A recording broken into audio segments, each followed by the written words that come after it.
The pull of freedom can feel irresistible, a promise of endless horizons, of living untethered and unbound.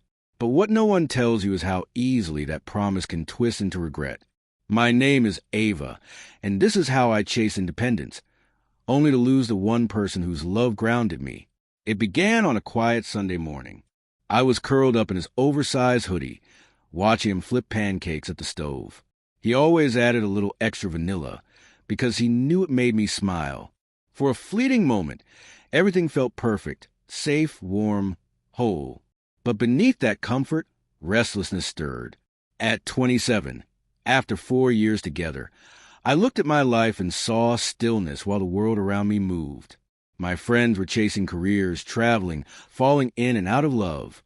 Their lives sparkled with stories of excitement, while mine felt like a photograph frozen in time. Doubt took root, whispering questions I couldn't silence. Is this enough? How can I be sure he's the one if I've never stepped outside our world? My best friend, Leah, fed those doubts.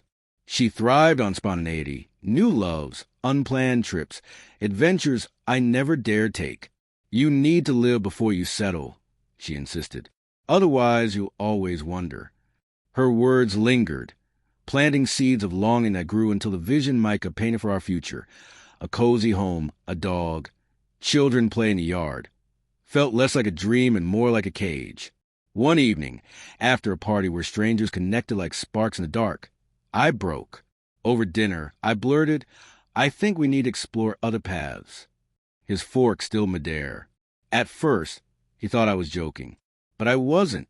I told him I needed space, that I didn't know who I was outside of us, that I had to find out before committing.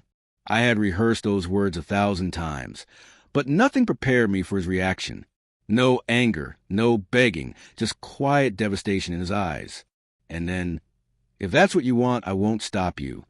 A week later, I moved into a small apartment with creaky floors and mismatched furniture. It wasn't much, but it was mine.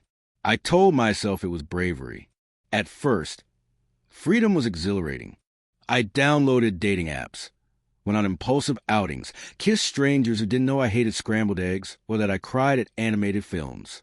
I tried to believe this was the adventure I'd been missing, but the thrill faded fast. No one laughed at my jokes the way Micah did. No one knew the little details he had memorized like second nature. Every date blurred into the next, and in each one, I found myself searching for him. What hurt most was his silence. He didn't call. He didn't text. He didn't come to the door I secretly hoped he'd knock on. He was simply gone. A month later, curiosity broke me. I checked his social media and saw her, Danny, chestnut hair, an easy smile. They were at a jazz club I dismissed as boring. She leaned into him, comfortable like she'd always belonged. My stomach dropped. I told myself she was a rebound, but she wasn't. By the 3rd month, I stopped dating altogether. The bars lost their shine. The late nights felt empty. I spent evenings scrolling through old photos, road trips, late-night dances in the kitchen, our laughter-filling spaces no one else could touch. I drafted texts I never sent. I had asked for this space, but now it suffocated me. Then came the photo. Leah forwarded it casually. Did you see this? Micah was kneeling by the lake we once visited every summer, sunlight shimmering on the water. Danny stood before him, tears in her eyes, a ring glinting on her finger, a ring I once dreamed would be mine. I stared at that image until the tears came, soft at first, then unstoppable, a tidal wave that left me gasping. He hadn't just moved on. He had found the future we once dreamed of, with someone else. And the cruelest part? I couldn't hate him for it. He deserved happiness, and I was the one who let him go. I had thought freedom would help me find myself, but instead, it showed me what I'd lost. Freedom had been a trap, a door I'd closed behind me, locking myself out of life I truly wanted. 7 months later, I'm still in that little apartment. Friends assume I've moved on. I smile, I nod. But every time I pass the bakery where we spend Sunday mornings or hear the song we once danced to in our kitchen, the pain cuts fresh.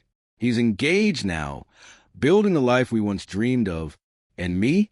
I'm chasing shadows, searching for the more I thought I needed, but finding nothing that compares. So here's my truth, offered as a warning.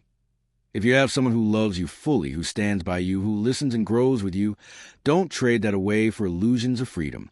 Because sometimes chasing possibilities only leaves you with regret. And some losses, I've learned, echo in your heart forever.